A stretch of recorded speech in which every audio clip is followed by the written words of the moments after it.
नमस्कार, खबरों की खबर में आपका स्वागत है। मैं हूं संकेत उपाध्याय। नुपुर शर्मा के बयानों को लेकर के बवाल अभी भी थमा नहीं है। उनके खिलाफ एफआईआर जरूर हो गई है, लेकिन कार्रवाई नहीं हुई है, गिरफ्तारी भी नहीं हुई है। इन सब चीजों को लेकर के जनता में चर्चा कुछ हद तक कम होने लगी थी कि आज अचानक सुप्रीम कोर्ट गई नुपुर शर्मा ने, जिसमें उन्होंने ये अपील की कि उनके खिलाफ जितने भी एफआईआर हुए हैं देश भर में, उसको दिल्ली में एक जगह एकत्रित कर दिया जाए। वो इसलिए क्योंकि उनको जान को धमकी दी जा रही है और वो अलग अलग जगह नहीं जा सकती क्योंकि उनकी जान को खतरा है। इस कार्रवाई के दौरान टिप्पणी करते हुए, मौखिक टिप्पणी करते हुए सुप्रीम कोर्ट ने तमाम बातें बोली। उसमें उन्होंने ये तक बोल दिया कि क्या उनको खतरा है या देश को उनसे खतरा है, और उनको देश से माफी मांगनी चाहिए। मत बटा हुआ है। बहुत सारे लोगों का यह मानना है कि सुप्रीम कोर्ट को इस तरीके की टिप्पणी ही नहीं करनी चाहिए थी क्योंकि मामला कुछ और था। बहरहाल अदालत की हुई टिप्पणी पर तो टिप्पणी नहीं करनी चाहिए, लेकिन एक बड़ा और बुनियादी प्रश्न यह है कि यह नफरत फैलाई किसने है और इसकी रोकने की जिम्मेदारी किसकी है। आइए चर्चा शुरू करते हैं। सुप्रीम कोर्ट पर, नुपुर शर्मा पर सुप्रीम कोर्ट की जो सुप्रीम टिप्पणी है, नफरत और कट्टरवाद का जिम्मेदार कौन है, यह सवाल हम पूछ रहे हैं आज के कार्यक्रम में। हमारे पहले मेहमान हैं दिल्ली के पूर्व उपराज्यपाल नजीब जंग। जंग साहब, एनडीटीवी में आपका बहुत बहुत स्वागत। मेरा प्रथम सवाल, सुप्रीम कोर्ट की जो टिप्पणियां हैं उन पर आपका विचार क्या है? संकेत, मैं ये कहूंगा कि देर आए और दुरुस्त आए, क्योंकि जो वातावरण मुल्क में है, जो घटनाएं मुल्क में हुई हैं, इस किस्म की सख्त टिप्पणी की बहुत आवश्यकता है। और मेरी मुराद है सुप्रीम कोर्ट से कि जो आपका लिखित ऑर्डर आएगा उसमें इन टिप्पणियों का स्पष्ट उल्लेख होना चाहिए। नहीं, लेकिन जो लिखित, जंग साहब, जो लिखित टिप्पणी आई है, जो लिखित उल्लेख है, जो ऑर्डर, उसमें इस चीज का जिक्र नहीं है। फाइनल ऑर्डर जिसे कहते हैं, उसमें यह स्पष्ट उल्लेख नहीं है।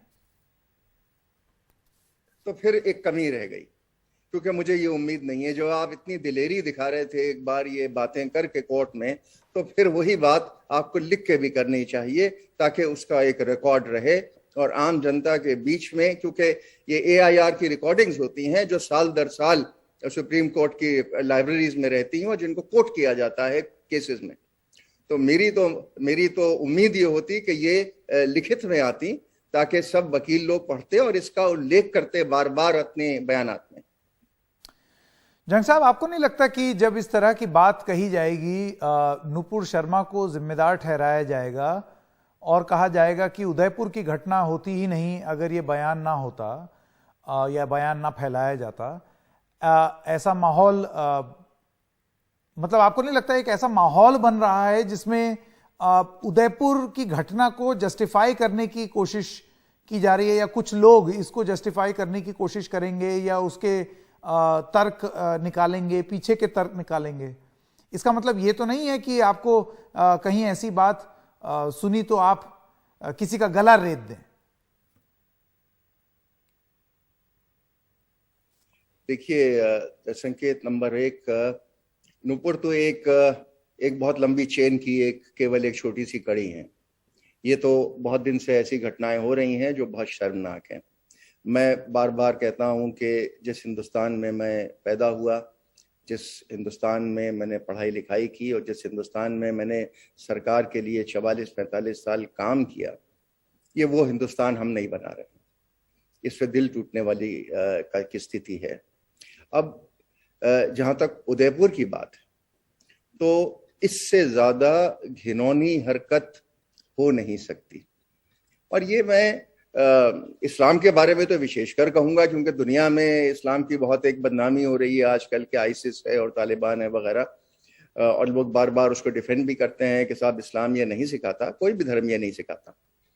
लेकिन ब्रॉडर चीज ये है कि हमें सर्व धर्मों में एक भाईचारा पैदा करने की बात करनी बिल्कुल आवश्यक हो गई है।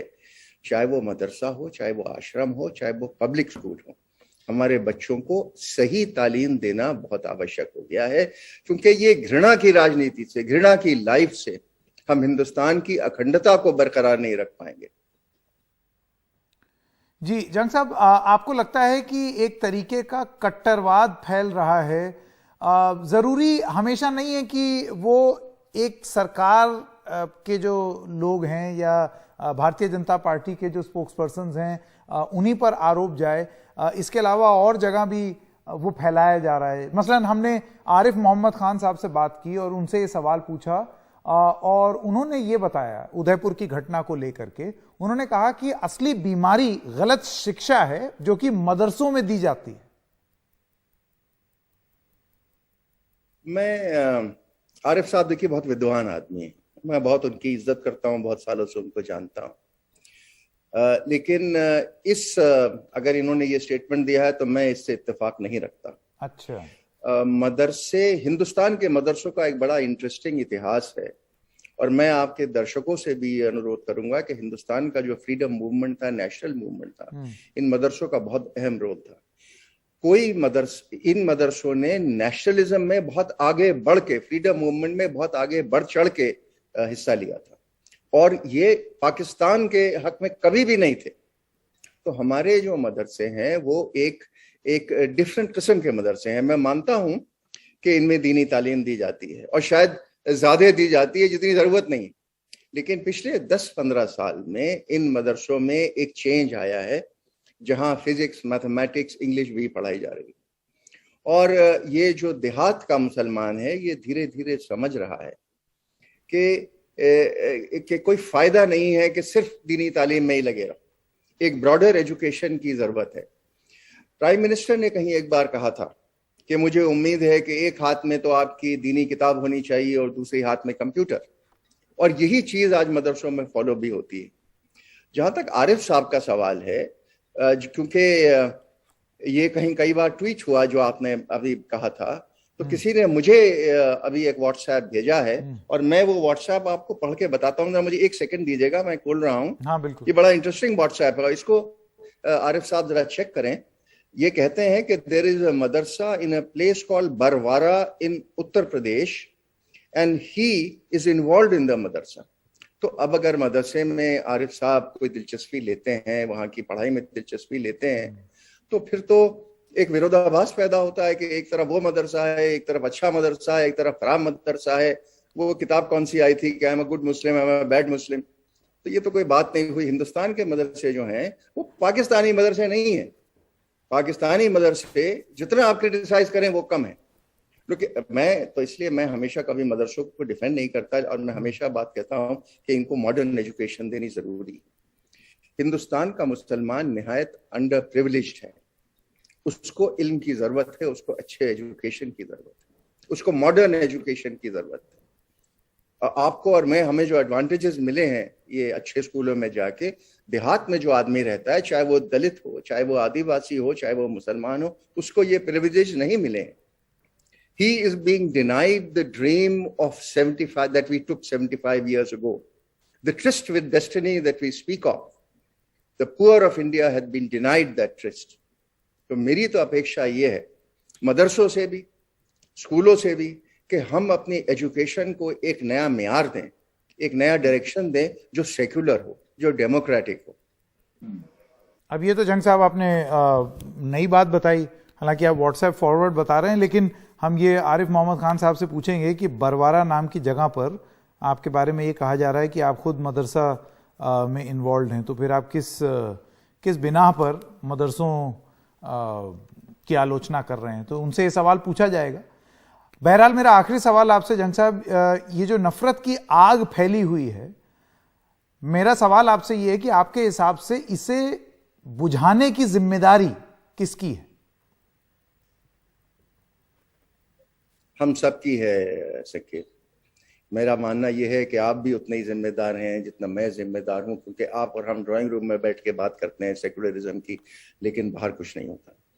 हमारे राजनेताओं की जिम्मेदारी है, हमारे इंटेलेक्चुअल्स की जिम्मेदारी है, हमारे एजुकेशनिस्ट की जिम्मेदारी है, हर एक वर्ग की जिम्मेदारी है कि जो डायरेक्शन हमने लिया है ये इस वक्त गलत है, इसको एक सही डायरेक्शन देने की जरूरत है। दुनिया में जो हालत है, हमारे सब कॉन्टिनेंट में जो हालात हैं वो बहुत डिस्टर्बिंग है। आप अफगानिस्तान से लेके चलिए, पाकिस्तान आ जाइए, म्यांमार आ जाइए, these are very disturbing times, और हम हिंदुस्तान को अफोर्ड नहीं कर सकते। हमको बार बार अपने को याद दिलाना चाहिएगा कि ये गौतम बुद्ध का मुल्क है, ये गांधी का मुल्क है, यहाँ नानक पैदा हुए हैं, यहाँ बुल्ले शाह हुए हैं, यहाँ बाबा फरीद हुए हैं। तो ये जो हमारी सभ्यता है, हमारा कल्चर है, हमारा बैकग्राउंड है, ये हमको याद रखना चाहिए और हर एक वर्ग को याद रखना चाहिए। और माफ कीजिएगा, मैं कह रहा हूं, टीआरपीस की खातिर टेलीविजन चैनल्स को भी याद रखना चाहिए। नहीं, बिल्कुल बिल्कुल, इस बात से तो मैं भी इत्तेफाक रखता हूं। नजीब जंग साहब, बहुत बहुत धन्यवाद एनडीटीवी से बात करने के लिए। Thank you.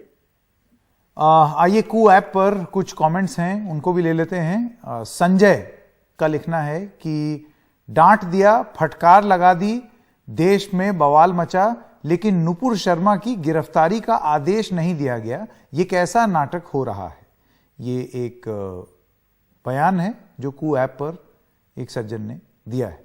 एक छोटे से ब्रेक के लिए रुक रहे हैं। ब्रेक के बाद जब आएंगे तो आपको एक खास बातचीत सुनाएंगे। कन्हैया लाल के बेटे यश के साथ एनडीटीवी ने बात की कि उनको क्या लगता है, वो किस तरीके से देखते हैं, क्योंकि उनके पिता कट्टरवाद की वजह से उनकी जान गई, गला रेत दिया गया, और अब जब ये सब बातें होती हैं तो वो क्या सोचते हैं, ये भी जानना जरूरी है। ब्रेक के बाद आपको सुनाएंगे उनसे एक खास बातचीत।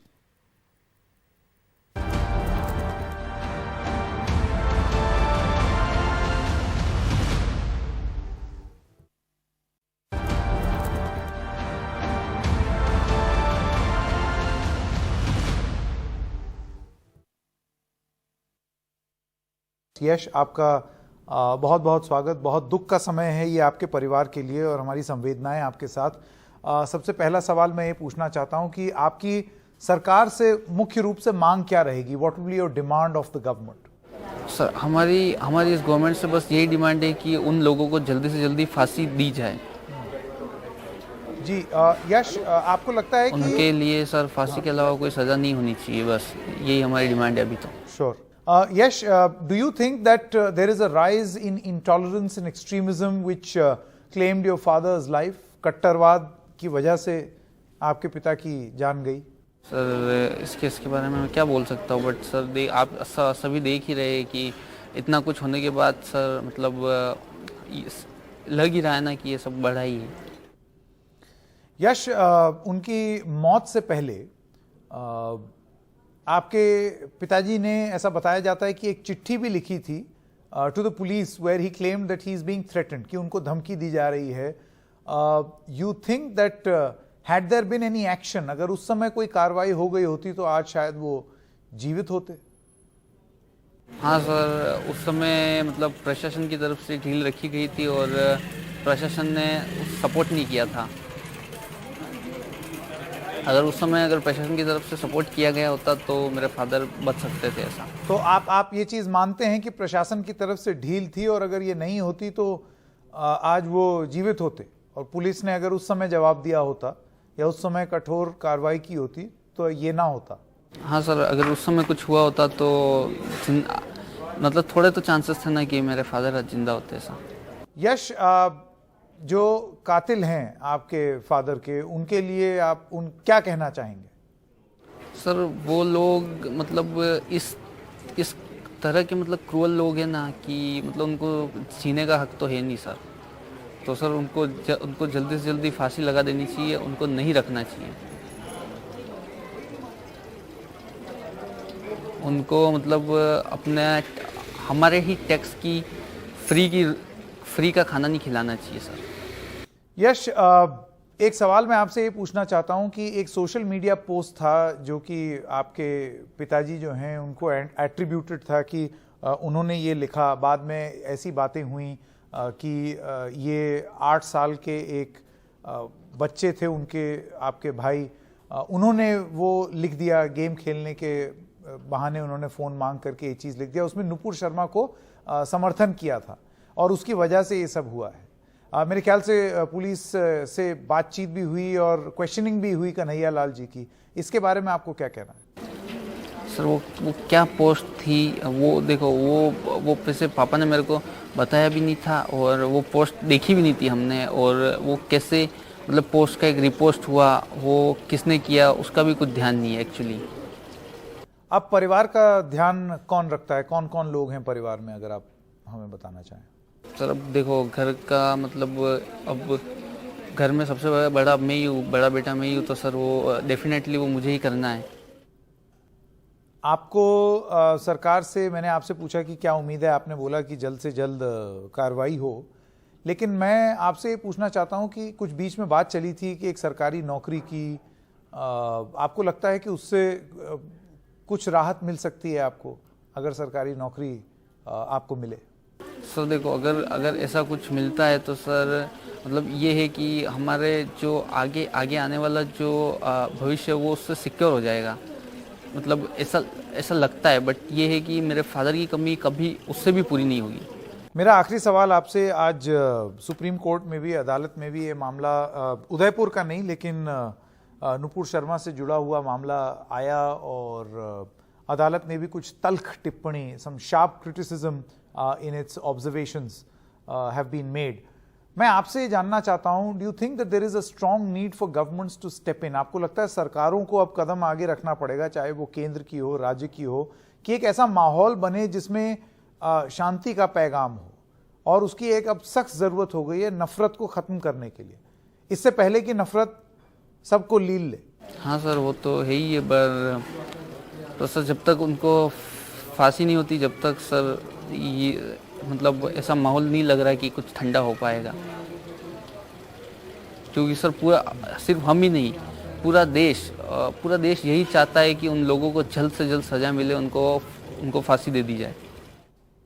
जी, आपका बहुत बहुत धन्यवाद और हमारी संवेदनाएं आपके साथ।